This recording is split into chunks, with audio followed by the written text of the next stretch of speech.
स्वागत है आप सभी का डीडी न्यूज में। आपके साथ मैं हूं संध्या शर्मा। आइए बुलेटिन की शुरुआत करते हैं हेडलाइंस के साथ। दिल्ली के चुनाव प्रचार में सभी दलों ने झोंकी ताकत। कुछ ही देर में प्रधानमंत्री आरके पुरम में विशाल जनसभा को करेंगे संबोधित। आप और कांग्रेस नेताओं का भी धुआंधार प्रचार।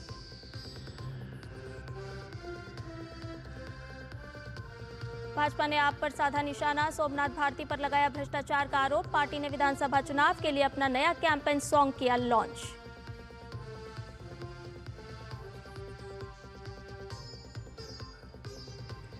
महाकुंभ में कल बसंत पंचमी के आखिरी अमृत स्नान के लिए उमड़ रही है आस्था की भीड़। प्रशासन का सुरक्षा व्यवस्था पर जोर। अब तक 34 करोड़ से अधिक लोगों ने त्रिवेणी संगम में किया स्नान।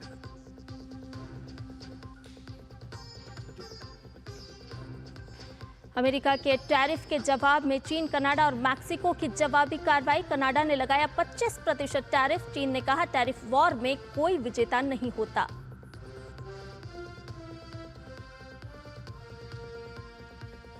भारत और इंग्लैंड के बीच मुंबई में 5 मैचों की टी20 सीरीज का 5वां और अंतिम मैच आज। भारत पहले ही मेहमान टीम पर बना चुका है 3-1 की अजेय बढ़त।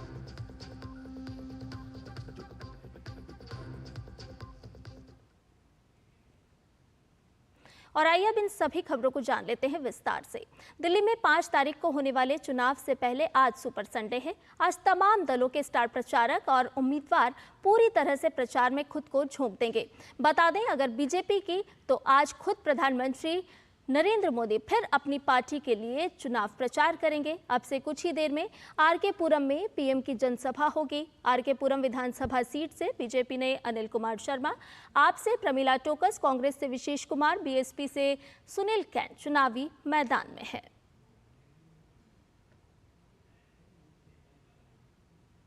भारतीय जनता पार्टी ने दिल्ली चुनाव के मद्देनजर नया कैंपेन सॉन्ग जारी किया है। दिल वालों की दिल्ली को अब भाजपा सरकार चाहिए बोल से गाए इस गीत को भोजपुरी गायक और बीजेपी नेता दिनेश लाल यादव उर्फ निरहुआ ने आवाज दी है। बता दें कि दिल्ली चुनाव में बीजेपी की ओर से जारी ये तीसरा वीडियो सॉन्ग है। इसके पहले बीजेपी ने जो राम को लेकर आए उनका राज होगा दिल्ली में नामक टाइटल सॉन्ग जारी किया था, जबकि दूसरा चुनाव कैंपेन सॉन्ग भाजपा भाजपा दिल्ली में जारी किया जा चुका है।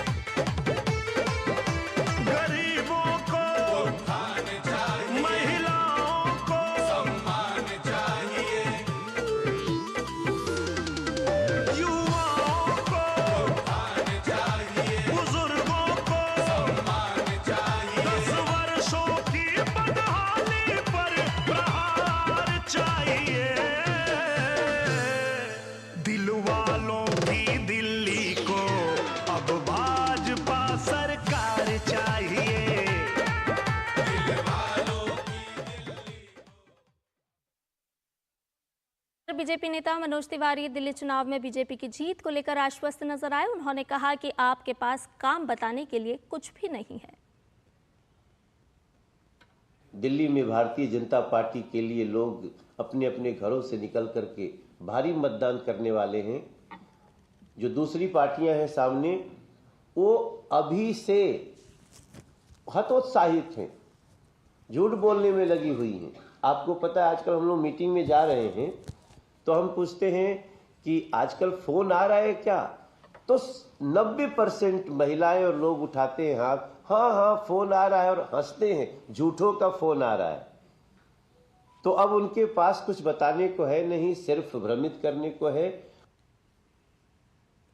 मध्य प्रदेश के मुख्यमंत्री और भाजपा नेता मोहन यादव ने दिल्ली के नांगलोई में रोड शो किया। निहाल विहार में रोड शो के दौरान भारी संख्या में लोग मौजूद रहे।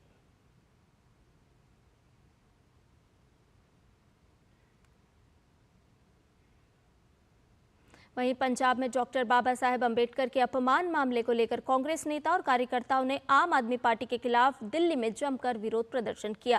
कांग्रेस नेता उदित राज ने पार्टी के अन्य नेताओं और कार्यकर्ताओं के साथ अरविंद केजरीवाल के घर के बाहर नारेबाजी और प्रदर्शन किया। साथ ही मामले में अरविंद केजरीवाल को माफी मांगने के लिए भी कहा। अमृतसर में बाबा साहब डॉक्टर अंबेडकर की मूर्ति को तोड़ा इनकी सरकार है। मैं कोई अवरोध उत्पन्न करने यहाँ नहीं आया हूँ, न कोई राजनीतिक हमारा मकसद है। मैं इतना ही कहने आया हूँ कि मूर्ति बाबा साहब का भेंट करने आया हूँ। मेरे हाथ से, मेरे साथियों के हाथ से, अंबेडकर वादियों के हाथ से मूर्ति ग्रहण कर लें। अरविंद केजरीवाल जी घर से बाहर आकर के और माफी मांग लें कि पंजाब में इनकी सरकार है। डॉक्टर अंबेडकर की मूर्ति का अपमान किया गया, घोर अपमान किया गया। इधर आम आदमी पार्टी के राष्ट्रीय संयोजक अरविंद केजरीवाल ने दावा किया है कि नई दिल्ली विधानसभा क्षेत्र में उनकी पार्टी के कार्यकर्ताओं पर भाजपा के कार्यकर्ताओं द्वारा हमला किया जा रहा है। इसे लेकर केजरीवाल ने कल मुख्य चुनाव आयुक्त को चिट्ठी लिखकर स्वतंत्र चुनाव पर्यवेक्षक नियुक्त करने की मांग भी की है। चिट्ठी में केजरीवाल ने चुनाव आयोग से आम आदमी पार्टी के वॉलंटियर्स की सुरक्षा सुनिश्चित करने की मांग के अलावा ऐसी घटनाओं के लिए जिम्मेदार पुलिस वालों को तुरंत सस्पेंड करने की बात भी कही है। साथ ही आप संयोजक ने मांग की है कि हमला करने वाले भाजपा कार्यकर्ताओं को तुरंत गिरफ्तार किया जाए। आज पूरी दुनिया में विश्व आर्द्र भूमि दिवस यानी वर्ल्ड वेटलैंड डे मनाया जा रहा है। पहली बार ये 1997 में मनाया गया था। वेटलैंड यानी नदी, तालाब, पोखर और ऐसे जल क्षेत्र जहां हमेशा या साल के कई महीने जल भरा रहता है। वेटलैंड मानव जीवन पर जलवायु परिवर्तन के प्रतिकूल प्रभावों को कम करने, कार्बन पृथक्करण, दुर्लभ प्राणियों के आश्रय जैसी गतिविधियों में महत्वपूर्ण भूमिका निभाते हैं। हमारे साझे भविष्य के लिए आर्द्र भूमियों की रक्षा करना, इस थीम के साथ 2 फरवरी को विश्व आर्द्र भूमि दिवस मनाया जा रहा है ताकि लोगों और हमारे ग्रह के लिए आर्द्र भूमि की महत्वपूर्ण भूमिका के बारे में वैश्विक जागरूकता बढ़ाई जा सके। यह दिवस 2 फरवरी 1971 को ईरान के रामसर में आर्द्र भूमियों पर रामसर कन्वेंशन को अपनाए जाने की याद में मनाया जाता है।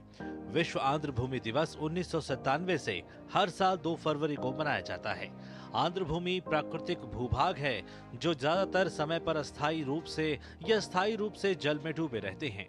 यह कई प्रकार के प्राकृतिक चक्रों को अपना सहयोग प्रदान करते हैं और जलीय जैव विविधता को महत्वपूर्ण रूप से समृद्ध बनाने में अपनी भूमिका निभाते हैं। वेटलैंड्स मीठे पानी की आपूर्ति, भोजन और निर्माण सामग्री और जैव विविधता से लेकर बाढ़ नियंत्रण, भूजल पुनर्भरण और जलवायु परिवर्तन शमन में अपनी भूमिका को निभाते हैं। वेटलैंड्स जैव विविधता के लिए भी आवश्यक हैं। हालांकि वेटलैंड्स पृथ्वी की भूमि के सतह के लगभग 6% हिस्से को कवर करते हैं, लेकिन सभी पौधों और जानवरों की 40% प्रजातियां वेटलैंड्स में रहती हैं या प्रजनन करती हैं। रामसर सम्मेलनों के अनुसार पिछली सदी की शुरुआत से दुनिया की 64% आर्द्र भूमि गायब हो गई है। ग्लोबल वेटलैंड आउटलुक के अनुसार हम प्राकृतिक वनों की तुलना में 3 गुना तेजी से आर्द्र भूमि खो रहे हैं। इसलिए आर्द्र भूमि का संरक्षण मानवता का एक महत्वपूर्ण कार्य है जो 2030 तक सतत विकास लक्ष्यों को प्राप्त करने में मददगार साबित हो सकता है। विश्व आर्द्र भूमि दिवस 2025 विशेष रूप से महत्वपूर्ण है क्योंकि इस बार आर्द्र भूमि पर कन्वेंशन के अनुबंधकारी पक्षों के सम्मेलन COP15 की 15वीं बैठक होगी। केंद्रीय पर्यावरण, वन एवं जलवायु परिवर्तन मंत्रालय के नेतृत्व में आर्द्र भूमि संरक्षण के लिए भारत में अनेक प्रयास हो रहे हैं, जिनमें एक पेड़ मां के नाम, जलीय पारिस्थितिक तंत्रों के संरक्षण के लिए राष्ट्रीय योजना, आर्द्र भूमि बचाओ अभियान मुख्य हैं। इतना ही नहीं, भारत के रामसर साइट्स की संख्या अब 85 हो गई है। Chandrashekhar, DD news. उत्तर प्रदेश के मुख्यमंत्री योगी आदित्यनाथ ने गोंडा में आर्द्र भूमियों के संरक्षण विषय पर कार्यक्रम को संबोधित किया। उन्होंने आर्द्र भूमि को देश में रोजगार का बड़ा माध्यम और पर्यटन के विस्तार के महत्वपूर्ण माध्यम बताया। देश की आजादी के बाद 65 वर्षों में मात्र 23 रामसर साइट तैयार हुई थी, यानी वेटलैंड साइट को चिन्हित किया गया था जिन्हें मान्यता मिली थी। और पिछले 10 वर्ष में देश के अंदर 63 नई साइट को इसके लिए चिन्हित किया गया। यानी हमें अपने पारिस्थितिकी तंत्र को बचाने के लिए, भारत को समग्र विकास की दिशा में अग्रसर करने के लिए आज प्रधानमंत्री मोदी जी कितने आग्रही हैं, वह इसी से आप अंदाजा लगा सकते हैं। इस 65 वर्षों में हम लोगों ने लक्ष्य प्राप्त किया मात्र 23 का, और पिछले 10 वर्ष में हमने उस 23 साइट को बढ़ा करके आज 89 साइट तक पहुंचाने में सफलता प्राप्त की है। केंद्रीय कृषि राज्य मंत्री भागीरथ चौधरी ने केंद्रीय बजट 2025 को ऐतिहासिक बताया है। उन्होंने कहा कि इस बजट में हर वर्ग का विशेष ध्यान रखा गया है। साथ ही उन्होंने विपक्ष पर निशाना साधते हुए कहा कि विपक्ष के पास कोई मुद्दे नहीं हैं, उनके मन में हताशा है और इसीलिए वे गुमराह करने वाली बातें कर रहे हैं। केंद्रीय कृषि राज्य मंत्री ने कहा कि ये बजट गरीब, किसान, युवा और महिला सशक्तिकरण को बढ़ावा देने वाला है और 2047 तक भारत को विकसित राष्ट्र बनाने की दिशा में एक मजबूत कदम है। केंद्रीय कृषि राज्य मंत्री भागीरथ जी हमारे साथ हैं। सर, मोदी सरकार का तीसरे कार्यकाल का पहला पूर्ण बजट मिडिल क्लास के लिए एक बड़े उत्साह के साथ देखा जा रहा है, कैसा बजट? मैं कह सकता हूं कि ये जो बजट पेश किया गया आज प्रधानमंत्री मोदी जी के तीसरे कार्यकाल का जो बजट आज पेश किया गया है, मैं कह सकता हूं कि जो उम्मीद नहीं कर सकते थे उनसे भी ज़्यादा बेहतर, बढ़िया ये बजट पेश किया गया है। किसान के घर में समृद्धि कैसे आए, खुशहाली कैसे आए, उसके लिए इस बजट में अनेक प्रावधान किए गए हैं। 12 लाख तक 1 लाख रुपए प्रति माह कमाने वाले को फ्री, मतलब कोई टैक्स नहीं है। ये उम्मीद ही नहीं थी। ये सोच रहे थे ज़्यादा से ज़्यादा शायद 10 लाख रुपए तक, 12 लाख तक मिडिल क्लास, क्योंकि सबसे ज़्यादा मिडिल क्लास को तकलीफ थी। मिडिल क्लास को राहत देने का बहुत बड़ा काम हुआ। तो जिस तरह से प्रधानमंत्री नरेंद्र मोदी कहते हैं कि विकसित भारत का बजट दे रहे हैं 2047 तक का रोड मैप, तो कहीं ना कहीं ये 2047 के रोड मैप की ओर लेके जा रहा है वास्तव में। क्योंकि पहले कभी बजट होता था 1 साल के लिए, प्रधानमंत्री मोदी जी ने जो 2047 का रोड मैप तैयार किया, देश को विकसित राष्ट्र बनाना है, उसकी नींव रखी गई है। विपक्ष हताश है। विपक्ष को पता है कि अब हम कभी सत्ता में आने वाले नहीं है, इसलिए वो हताश और निराश होकर अनगल बयानबाजी कर रहे हैं। परंतु मैं कह सकता हूं कि मोदी जी के नेतृत्व में जो इनके तीसरे कार्यकाल का ये पहला पूर्ण बजट पेश किया गया, ये बहुत स्वर्ण अक्षर में लिखा जाएगा, ऐसा ये बजट प्रस्तुत किया गया। बहुत बहुत धन्यवाद। तो ये थे केंद्रीय कृषि राज्य मंत्री भागीरथ चौधरी जी। इनका साफ तौर पर कहना है कि मोदी सरकार का ये बजट कहीं ना कहीं विकसित भारत के रोड मैप की ओर इशारा करता है और जिस तरह से किसानों के लिए खास प्रावधान किए गए हैं, ऐसे में बजट खासा अहम माना जा सकता है। Amarendra Gupta, DD news, Delhi. और बुलेटिन में खबरें अभी और भी हैं, लेकिन फिलहाल रुकने एक छोटे से ब्रेक के लिए जल्द हाजिर होंगे। रुकी पेंशन होगी चालू। 60 प्लस को 2500, 70 प्लस को 3000 रुपए। 5 फरवरी को कमल का बटन दबाएं, भाजपा को जिताएं। भाजपा सरकार चाहिए। दादू, आपका तारा मतलब? बहुत प्यारा, बिल्कुल तुम्हारे जैसा। पापा, ऑनलाइन फॉरेक्स ट्रेडिंग पर best offers, high returns, bonus deposit और इनाम जीतने का मौका। हाँ बैल, मुझे मार मतलब? मुसीबत को बुलाना तुम्हारे पापा जैसे। आरबीआई कहता है आकर्षक ऑफर्स का लालच देने वाले अनधिकृत प्लेटफॉर्म्स पर फॉरेक्स ट्रेडिंग करना यानी अपने पैरों पर कुल्हाड़ी मारना। इसका मतलब? इन्हीं से पूछो। समझा पापा। आरबीआई कहता है जानकार बनिए, सतर्क रहिए।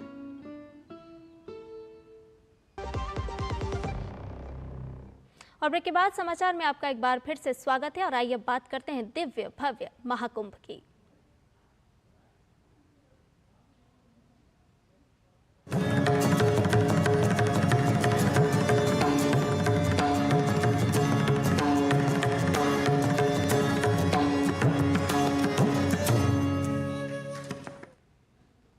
प्रयागराज में आयोजित महाकुंभ में आस्था का जन सैलाब उमड़ रहा है। बसंत पंचमी पर अमृत स्नान के शुभ योग को देखते हुए संगम स्नान के लिए 5 करोड़ श्रद्धालुओं के पहुंचने की उम्मीद जताई जा रही है।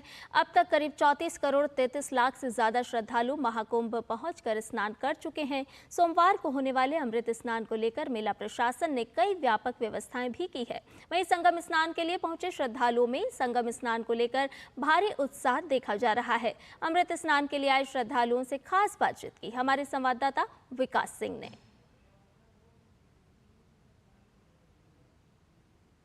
महाकुंभ में इस बार आस्था का जन सैलाब उमड़ा है। आप देख सकते हैं, ये तस्वीर बता रही है कि प्रतिदिन यहाँ पर करोड़ों की संख्या में श्रद्धालु आ रहे हैं। सुबह 10 बजे तक ही 76 लाख लोगों ने स्नान कर लिया था और कल अमृत स्नान है। इसके मद्देनजर यहाँ पर 5 करोड़ से ज़्यादा श्रद्धालु यहाँ पर आएंगे और पवित्र संगम में डुबकी लगाएंगे।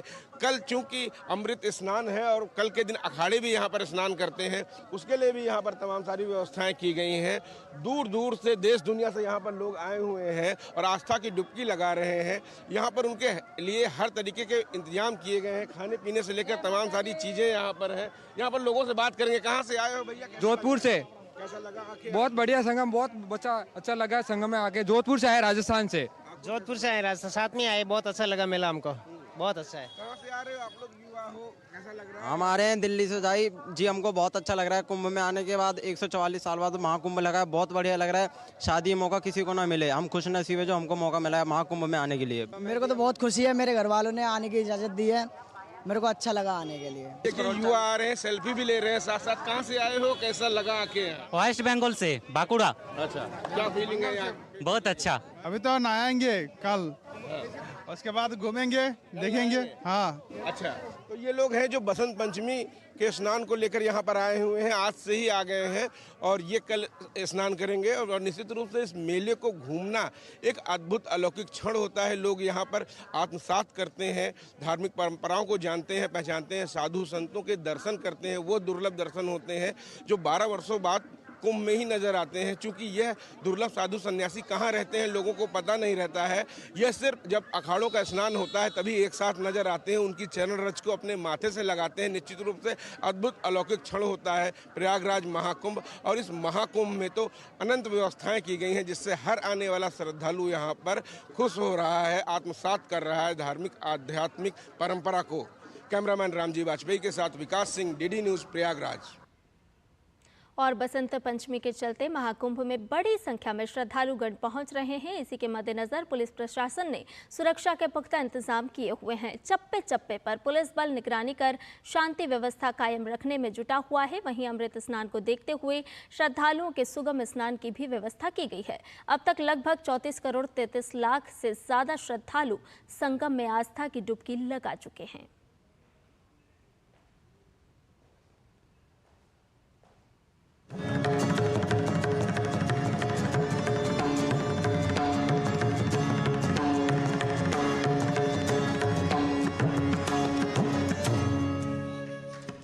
और अब बात करते हैं दिल्ली विधानसभा चुनाव से जुड़ी हुई खबरों की। जी हां, दिल्ली विधानसभा चुनाव के लिए भारतीय जनता पार्टी पूरे दमखम के साथ चुनाव प्रचार में लगी हुई है।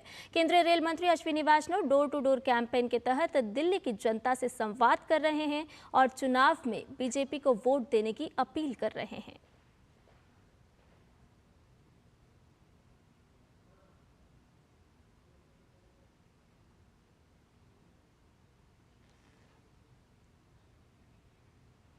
तो केंद्रीय मंत्री भारतीय जनता पार्टी के पक्ष में मतदाताओं से वोट मांगने की अपील, साथ ही साथ भाजपा के कार्यकर्ताओं से भी मुलाकात करते हुए, पैम्फलेट बांटते हुए, डोर टू डोर कैंपेन के तहत दिल्ली विधानसभा चुनाव के मद्देनज़र केंद्रीय मंत्री अश्विनी वैष्णव घर घर पहुंचे हैं। मतदाताओं से भाजपा के पक्ष में वोट डालने की अपील करते हुए कार्यकर्ताओं से भी मुलाकात कर रहे हैं केंद्रीय मंत्री। और इधर बसंत पंचमी के पावन अवसर पर आकाशवाणी और संस्कृति मंत्रालय के संयुक्त तत्वावधान में एक अनूठी शास्त्रीय संगीत श्रृंखला की शुरुआत हुई। हर कंठ में भारत शीर्षक से इस कार्यक्रम में पूरे देश से चयनित शास्त्रीय संगीत कलाकार अपनी प्रतिभा का प्रदर्शन करेंगे। संस्कृति मंत्रालय के संतों क्षेत्रीय सांस्कृतिक केंद्रों के साथ समन्वय कर देश भर से आकाशवाणी के 21 केंद्र शास्त्रीय संगीत के इस कार्यक्रम को प्रसारित करेंगे। श्रृंखला का विधिवत उद्घाटन प्रसारण भवन आकाशवाणी स्थित पंडित रविशंकर संगीत स्टूडियो में संस्कृति मंत्रालय के सचिव अरुणेश चावला और प्रसार भारती सीईओ गौरव द्विवेदी ने किया। श्रोता लगातार 15 दिनों तक हर दिन सुबह 9:30 से 10 बजे तक इस विविधतापूर्ण प्रसारण को सुनते हुए एक सुर यात्रा का आनंद ले सकते हैं।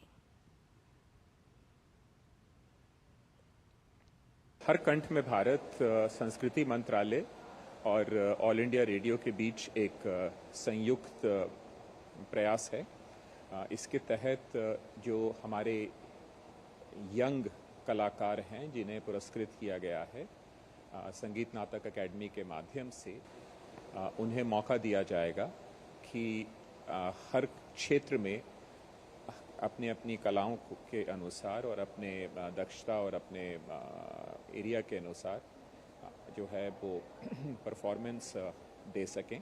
कंठ में भारत के माध्यम से देश भर में हमारी जितनी क्लासिकल, फोक और उस तरह के जो हमारी परफॉर्मिंग आर्ट्स हैं और जो हमारा म्यूज़िक है, उन सभी को प्रसारित किया जाएगा। जो लोग अपना समय, अपनी मेहनत लगा करके ये शास्त्रीय विधाएं सीख रहे हैं, उनको एक मंच दिया जाए जिससे कि वो अपनी कला को, अपनी प्रतिभा को श्रोताओं तक, दर्शकों तक पहुंचा सके। इस उद्देश्य से संस्कृति मंत्रालय द्वारा हर कंठ में भारत नाम का ये कार्यक्रम आज आकाशवाणी के सहयोग से आरंभ किया गया है। हमारे 21 केंद्रों से इसका प्रसारण किया जाएगा और ये आज से लेकर के अभी एक पक्ष तक ये कार्यक्रम चलेगा। इसमें हमारा अनुमान है कि लगभग 600 से अधिक कलाकारों को देश के विभिन्न हमारे जो 21 केंद्र हैं वहाँ से अपनी कला का प्रदर्शन करने का मौका मिलेगा। और मंत्रालय के द्वारा जो इसको परमानेंट फीचर बनाने की बात की गई है, तो ये एक मंच हमारा प्रयास रहेगा कि लगातार उपलब्ध रहे कलाकारों को दर्शकों तक, श्रोताओं तक पहुँचने के लिए। और बुलेटिन में खबरें अभी और भी, लेकिन फिलहाल रुक एक छोटे से ब्रेक के लिए जल्द हाजिर होंगे। महिलाओं को हर महीने 2500 रुपए। 5 फरवरी को कमल का बटन दबाएं, भाजपा को जिताएं। भाजपा सरकार चाहिए। नई दिल्ली विश्व पुस्तक मेला आ गया है। एक बार फिर देने आपकी कल्पना को नई उड़ान। साहित्य और संस्कृति की इस अद्भुत दुनिया में अपने पसंदीदा लेखकों, साहित्यकारों और कलाकारों के साथ जाने कहानी भारत की। आइए हम भारत के लोग गर्व से शामिल हों विश्व के सबसे बड़े पुस्तक मेले में और मनाए गणतंत्र भारत का 75 वर्षों का उत्सव विश्व की सर्वश्रेष्ठ किताबों के साथ। 1 से 9 फरवरी सुबह 11 बजे से रात 8 बजे तक भारत मंडपम कॉम्प्लेक्स में। स्कूल स्टूडेंट्स, सीनियर सिटीजन्स और दिव्यांगजनों के लिए एंट्री फ्री। टिकट ऑनलाइन और मेट्रो स्टेशन पर उपलब्ध। ब्रेक के बाद समाचार में आपका एक बार फिर से स्वागत है। आइए खबरों में बढ़ते हैं आगे। गुजरात के डांग जिले में आज सुबह भीषण सड़क हादसा हो गया। हादसे में श्रद्धालुओं से भरी एक बस 200 फीट नीचे खाई में जा गिरी। इस दुर्घटना में 5 लोगों की मौके पर ही मौत हो गई और 17 लोग गंभीर रूप से घायल हो गए हैं। बस में कुल 48 यात्री सवार थे। ये बस महाराष्ट्र के त्र्यंबकेश्वर से तीर्थ यात्रियों को लेकर गुजरात के द्वारका जा रही थी। सुबह करीब 4 बजे सापुतारा के पास ड्राइवर का बस से संतुलन खो जाने की वजह से यह हादसा हो गया। बस में अधिकतर तीर्थयात्री मध्य प्रदेश के गुना, शिवपुरी और अशोकनगर जिलों से थे। पुलिस ने बताया कि राहत और बचाव कार्य पूरा होने वाला है।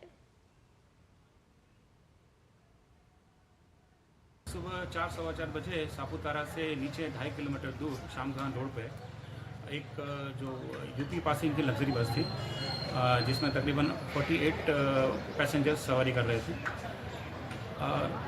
सापुतारा से तकरीबन 2.5 किलोमीटर दूर एक खाई में वो बस ड्राइवर की गलती की वजह से शायद वो नीचे खाई में 30 फुट खाई में गिर गई थी। उसमें से 48 पैसेंजर्स जो थे उसमें से 5 की डेथ हुई है, जिसमें 3 पुरुष और 2 महिलाएं हैं। बाकी सबको शामगहान CSC सेंटर है उसमें फिलाया गया है ट्रीटमेंट के लिए और उनकी ट्रीटमेंट सबकी चालू है। सबको सर्वाइव कर लिया गया है। जो पैसेंजर्स जो ज़्यादा इंजरी हुई है, जिनको सीरियसली इंजरी हुई है, यहाँ से उनको आहवा सिविल हॉस्पिटल में रेफर कर दिया गया है। बात करते हैं अंतर्राष्ट्रीय खबरों की। कनाडा और मैक्सिको ने अमेरिका के खिलाफ जवाबी टैरिफ की घोषणा की। कनाडा ने $155 अरब मूल्य के अमेरिकी सामानों पर 25% टैरिफ लगाने की घोषणा की। कनाडा के प्रधानमंत्री जस्टिन ट्रूडो ने अमेरिका के खिलाफ जवाबी टैरिफ लगाने की घोषणा की। इसके अलावा मैक्सिको की राष्ट्रपति क्लाउडिया शिनबाम ने घोषणा की कि वे अमेरिकी राष्ट्रपति डोनाल्ड ट्रंप द्वारा लगाए गए टैरिफ और अन्य उपायों के खिलाफ जवाबी कार्रवाई करेंगी। उन्होंने अमेरिका के इस आरोप को खारिज कर दिया कि उनकी सरकार का ड्रग तस्करी करने वाले समूहों के साथ गठजोड़ है और इसे सरेंडर बताया। चीन ने कहा कि वो अमेरिकी राष्ट्रपति डोनाल्ड ट्रंप द्वारा बीजिंग पर लगाए गए नए टैरिफ का दृढ़ता से विरोध करता है और अपने अधिकारों और हितों की रक्षा के लिए इसी प्रकार के जवाबी कदम उठाएगा। ट्रंप ने चीन पर अतिरिक्त 10% टैरिफ लगाने की घोषणा की है। चीन के वाणिज्य मंत्रालय ने अपने बयान में अमेरिका की गलत प्रथाओं की निंदा करते हुए कहा कि बीजिंग इससे बहुत असंतुष्ट है और इसका दृढ़ता से विरोध करता है। मंत्रालय ने कहा कि बीजिंग विश्व व्यापार संगठन में मुकदमा दायर करेगा, जिसमें तर्क दिया जाएगा कि अमेरिका द्वारा टैरिफ का एक तरफा अधिरोपण WTO नियमों का गंभीर उल्लंघन है। बयान में कहा कि शुल्क न केवल अमेरिका की अपनी समस्याओं को हल करने में सहायक नहीं है, बल्कि सामान्य आर्थिक और व्यापार सहयोग को भी कमजोर करते हैं। चीन के विदेश मंत्रालय ने कहा कि व्यापार युद्ध या टैरिफ युद्ध में कोई विजेता नहीं होता है। विदेश मंत्रालय ने आगे कहा कि अतिरिक्त शुल्क अनिवार्य रूप से मादक पदार्थ नियंत्रण पर भावी द्विपक्षीय सहयोग को प्रभावित करेगा और इसे नुकसान भी पहुंचाएगा। बात खेल की खबरों की करते हैं। भारत और इंग्लैंड के बीच 5वां और अंतिम T20 मैच आज मुंबई में खेला जाएगा। भारत ने सीरीज में 3-1 की अजय बढ़त बना रखी है। भारत ने पहला, दूसरा और चौथा मैच जीता था, जबकि इंग्लैंड को तीसरे मुकाबले में जीत मिली थी। आज भारत की कोशिश जीत के साथ सीरीज 4-1 से अपने नाम करने की होगी। वहीं इंग्लैंड आज के मैच में सीरीज में अपनी साख बचाना चाहेगा। आज का मुकाबला मुंबई के वानखेड़े स्टेडियम में खेला जाएगा। वहीं भारत और दक्षिण अफ्रीका के बीच अंडर-19 महिला क्रिकेट विश्व कप का फाइनल खेला जा रहा है। दक्षिण अफ्रीका ने टॉस जीतकर पहले बल्लेबाजी का फैसला किया है। पूरी टीम निर्धारित 20 ओवर में 82 रन पर ऑल आउट हो गई है। इस तरह खिताबी मुकाबला जीतने के लिए भारत को 83 रन का लक्ष्य मिला है। भारतीय टीम इस प्रतियोगिता की डिफेंडिंग चैंपियन है। और 38वें राष्ट्रीय खेलों में महिलाओं की 10 मीटर एयर राइफल स्पर्धा में स्वर्ण पदक जीतने वाली तमिलनाडु की नर्मदा नितिन राजू ने कहा कि राष्ट्रीय खेल में प्रतियोगिता का स्तर पहले से ज्यादा बड़ा हो गया है। उनके मुताबिक ओलंपियन के साथ प्रतिस्पर्धा करना उनके लिए एक नया अनुभव रहा। नर्मदा से खास बातचीत की हमारे संवाददाता गौरव कुमार ने। 10 मीटर एयर राइफल महिला वर्ग में नर्मदा ने जो कि तमिलनाडु की शूटर है, उन्होंने स्वर्ण पदक जीता है।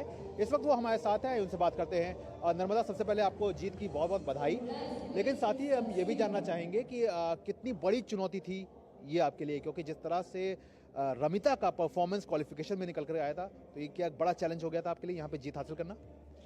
हाँ, चैलेंज तो सारे ही जगह पे होता है, बट यहाँ पे इट वाज स्पेशल क्योंकि ये मेरा 3rd नेशनल गेम्स है और इस बार मेरे को ऐसा था कि हाँ यार, मेडल अब तो लेना ही है। तो वो था, I think that was the biggest motivation मेरे लिए। एंड हाँ, सबने बहुत टफ फाइट दिया था। आई थिंक उसमें से ये पता चला है कि हम तो एक दूसरे का ऐसे पुश कर रहे हैं। तो हाँ, वैसे ही हम बढ़ते जा रहे हैं। हम तो एक दूसरे के साथ ट्रेनिंग भी कर रहे हैं, तो वो मोटिवेट करता है हम लोगों को। अभी नेक्स्ट आपका क्या कुछ टारगेट रहेगा? अभी नेक्स्ट हम लोगों के लिए ट्रायल्स है, उसके आगे से हम लोगों का इंटरनेशनल मैचेस होगा। तो अब तो टारगेट तो वही है। इस शूटिंग रेंज के बारे में क्या कहेंगी? क्योंकि अब तक हमने देखा था कि दिल्ली में या फिर भोपाल में, लेकिन देहरादून में जिस तरह की शूटिंग रेंज है और जिस तरह से इलेक्ट्रॉनिक टारगेट्स मशीन्स जो हैं वो स्थापित की गई, इस सब के बारे में क्या कहेंगी? अच्छा है, यहाँ पे बहुत अच्छे से बनाया है। ये मेरा पहली बार है यहाँ पे आने में। कंपैरेटिवली यहाँ पे भी हाँ मैचेस आगे और हो सकता है, क्योंकि बहुत अच्छे से बनाया है और हमें भी बहुत खुश था कि यहाँ पे हम आके खेल पा रहे हैं। स्कोरिंग आजकल काफ़ी ज़्यादा बढ़ गई है और कॉम्पिटिशन्स जो है वो इंटरनेशनल लेवल पे भी काफ़ी हाई है। सबका ही एवरेज बढ़ते जा रहा है। सभी बहुत अच्छी तरह से अब तो शूटिंग में, स्पेशली हम लोगों के इवेंट में बहुत ये है कि हाँ मुश्किल तो है, बट देन वही है ना, और आगे प्रैक्टिस करना है और हार्डवर्क करना है और वर्ल्ड रिकॉर्ड्स और जो भी स्कोर्स है, हम साथ साथ सब बढ़ के जाएंगे। तो अच्छा है एक्चुअली। ये है नर्मदा, जिनका साफ तौर पर कहना है कि एक अच्छा और बेहतर इंफ्रास्ट्रक्चर भी यहाँ पर देखने को मिला है, लेकिन साथ ही साथ वो ये कह रही हैं कि उनकी अपनी तैयारी भी जो थी, इस बार वो ठान के आई थी कि राष्ट्रीय गेम से वो पदक लेके लौटे, तो इस बार वो स्वर्ण पदक के साथ वापसी कर रही हैं। कैमरामैन उत्तम सिंह के साथ गौरव कुमार, DD न्यूज़, देहरादून, उत्तराखंड। और इसके साथ ही समाचार में मेरे साथ इतना ही। मुझे दीजिए इजाजत। नमस्कार।